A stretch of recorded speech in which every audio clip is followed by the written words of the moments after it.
தெனாலிராமன் கதைகள். அதிசய குதிரை. கிருஷ்ண தேவராயரின் படைகளுள் குதிரை படையும் ஒன்று. குதிரைப்படையும் வலிமையுள்ளதாக இருந்தது. சண்டை இல்லாத காலங்களில் குதிரைகளை பராமரிக்க மந்திரிகளில் ஒருவர் ஒரு யோசனை சொன்னார். அதாவது ஒரு வீட்டிற்கு ஒரு குதிரையையும் அதற்கு தீனி போடுவதற்கு ஒரு குறிப்பிட்ட தொகையும் கொடுக்கப்பட்டு வந்தது. அத்தொகையை பெற்றுக்கொண்டு குதிரையை நன்கு ஊட்டமளித்து வளர்த்தனர்.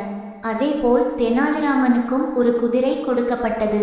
ஆனால் தெனாலிராமனோ ஒரு சிறிய கொட்டகையில் குதிரையை அடைத்து வைத்து புல் போடுவதற்கு மட்டுமே ஒரு சிறிய துவாரம் வைத்திருந்தான்.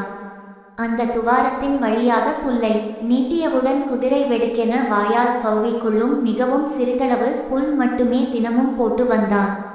அதனால் அக்குதிரை எலும்பும் தோலுமாக நோஞ்சானாக இருந்தது. குதிரைக்கு தீனி வாங்கி போடும் பணத்தில் தெனாலிராமன் நன்கு உண்டு கொழுத்தான். ஒரு நாள் குதிரைகள் எப்படி இருக்கின்றன என்று காண அனைவருக்கும் செய்தி அனுப்பி குதிரைகளை அரண்மனைக்கு அழைத்து வர உத்தரவிட்டார் மன்னர். அதன்படி குதிரைகள் அனைத்தும் அரண்மனைக்கு கொண்டு வரப்பட்டன. மன்னர் குதிரைகளை பார்வையிட்டார். குதிரைகள் அனைத்தும் மிக திருப்திகரமாக இருந்ததால் மன்னர் மகிழ்ச்சியடைந்தார். அங்கிருந்த தெனாலிராமனை அழைத்து உன் குதிரையை ஏன் கொண்டு வரவில்லை என மன்னர் கேட்டார். அதற்கு தெனாலிராமனோ என் குதிரை மிகவும் முரட்டுத்தனமாக இருக்கிறது, அதை என்னால் அடக்க முடியவில்லை, அதனால் தான் இங்கே கொண்டு வரவில்லை என்றான்.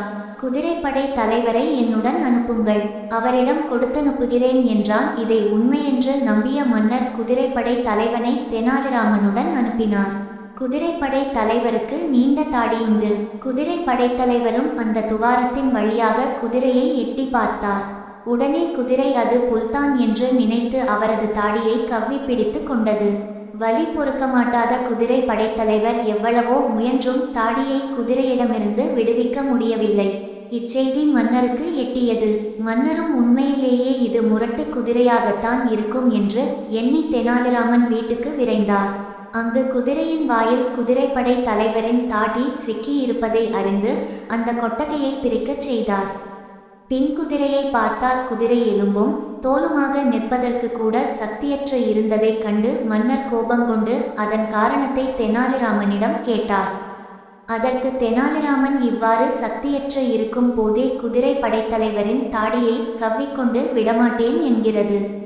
நன்கு உணவு ஊட்டி வளர்த்திருந்தால் குதிரைப்படை தலைவரின் கதி அதோ கதிதான் ஆகி இருக்கும் என்றான். இதை கேட்ட மன்னன் கோபத்திலும் சிரித்து விட்டார். பின்னர் தெனாலிராமனை மன்னித்து விட்டார்.